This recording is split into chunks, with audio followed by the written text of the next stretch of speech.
I stood ready for the four men in black leather jackets storming down my driveway at dawn, sledgehammers in their grip and malice in their stares. I planted myself on my family's land, shotgun in hand, defending 3 generations of toil against thugs sent by corrupt men who'd never dirtied their hands.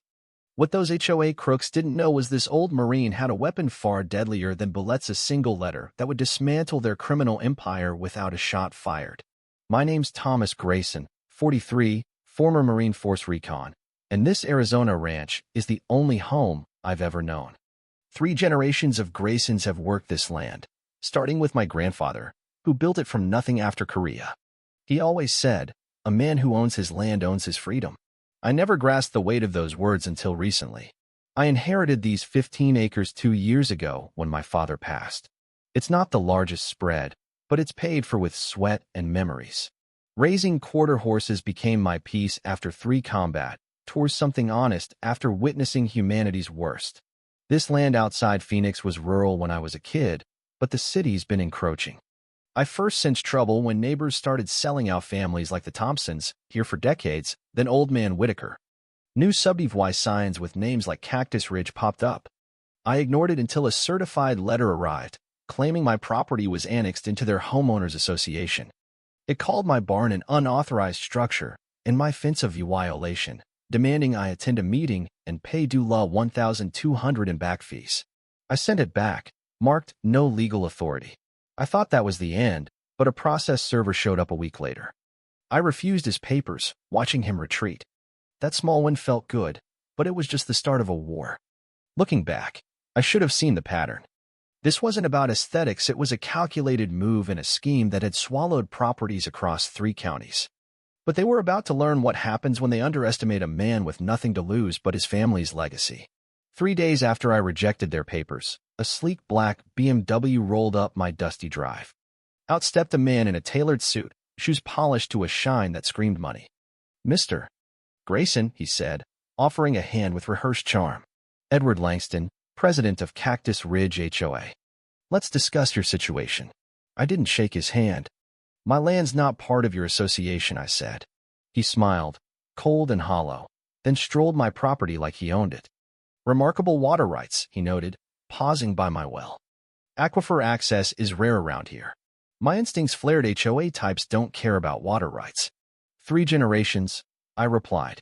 My grandfather dug that well. Langston nodded, but his tone was dismissive. "This property doesn't fit the community's shown. These structures," he waved at my barn, "lower property values." "No neighbors within a quarter mile," I countered. "For now," he said, that fake smile back. "Development's coming. Change can benefit you or crush you." When my dog Scout trotted up, Langston flinched. Scout shook, splattering mud on those pristine shoes. I didn't hide my grin. Langston's mask slipped for a moment. "Reconsider your stance," he warned. "The county's updated records to show your annexation." "That's not legal without my consent," I said. He shrugged. "Clerical errors happen. Fighting it takes lawyers. Accidents happen to disputed properties." I stepped closer, seeing his unease. "This land stays Grayson. Your papers mean nothing." As he drove off, he called out, "It's always about money, Grayson. You don't know who you're up against." I realized 2 things. Langston wasn't a petty bureaucrat, and his interest in my water rights hinted at something bigger. What I didn't know was I'd just met the face of a massive southwestern money laundering ring, a man who'd ruined countless families and now targeted me. The harassment kicked off the next week. Daily violation notices piled up.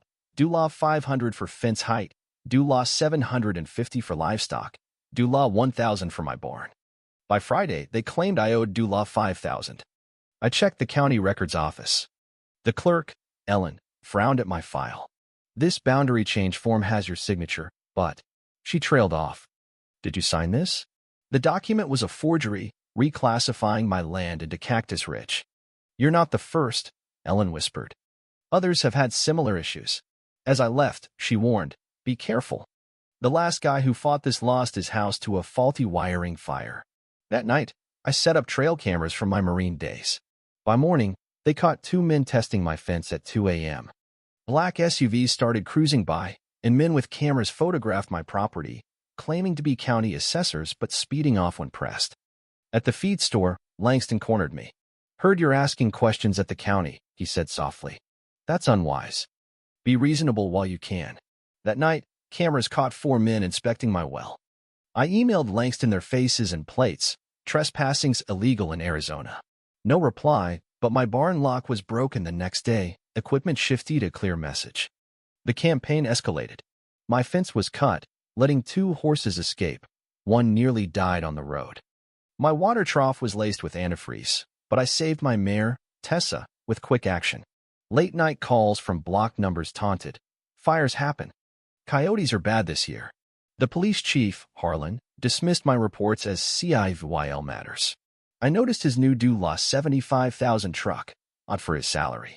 Public records later tied him to Langston's partner VYAA Shell Company.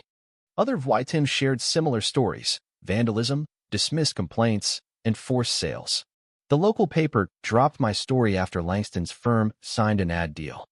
Every path had a dead end, revealing Langston's web of influence. I fortified my ranch, sleeping in shifts, documenting everything. They thought they were breaking me. I was learning their weaknesses. The showdown came at dawn. 4 men on motorcycles, dark Scorpion MC patches rode up, carrying chains, sledgehammers, and a gas can. Their patches looked fake, stitching too fresh. I blocked their exit with my truck, shotgun ready. Start with the barn, their leaders said. Langston wants this place unlivable by sundown. $5,000. One smashed a window, another doused hay with gas. That's enough, I shouted, chambering around. They froze, the leader reaching for his waist until he saw my aim. You're trespassing, I said. Your patches say Dark Scorpion, founded 1978, but the real club started in 1982. I served with their founder, Tom Rourke. I showed my unit tattoo. You're fakes. Real Scorpions would skin those patches off you. I offered a deal. Leave phones and Eve White Denke, or I'd call Rourke and report arson. They complied, Leah Whiting phones with text from Langston's aide and a voicemail from Langston. Nothing left worth rebuilding. As they fled, I smiled. Langston had handed me proof of his crimes. I called my old Marine buddy, Matt Carver, now with Treasury's Financial Crimes Unit. Langston's HOAs collect due law $8 million in fees, but process due law $120 million, Matt said. We suspect money laundering. Your land's strategic likely water rights. Langston's scheme forced owners out, acquired land via shell companies, and laundered cartel cash through developments. His mayoral run aimed to access federal grants for more laundering. Matt revealed Langston's blackmail network, a judge with gambling debts, an assessor with shady fees, and a commissioner tied to deposits. Other VYTIMs confirmed the pattern. A former councilwoman, Laura, said drugs were planted in her son's car after she opposed Langston. My FBI contact, Ben Ortiz, added that Langston informed on cartels selectively, securing federal protection while running his operation. My strategy targeted Langston's public image. A direct fight was futile. He controlled local systems. Instead, I built an EVY Denke package, financial records, Langston's voicemail, forged records, VYTIM testimonies, and proof of his informant status. I crafted a letter, precise and legally airtight, exposing his contradictions to his audiences, homeowners, donors, cartels, and feds. 7 packages went out simultaneously to the state AG, FBI, Treasury, cartels, a reporter, HOA board, and IRS.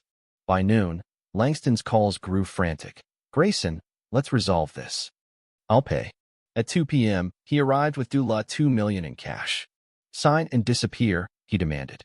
I revealed my discovery. My aquifer was the county's largest untapped water source. His reaction confirmed it. Your cartel partners know you're a Fed informant, I said. Donors see your laundering. The IRS has your offshore accounts. Sirens approached as his phone buzzed with his wife's horrified voice. Federal agents cuffed him as his empire crumbled. Within 48 hours, Langston's operation collapsed.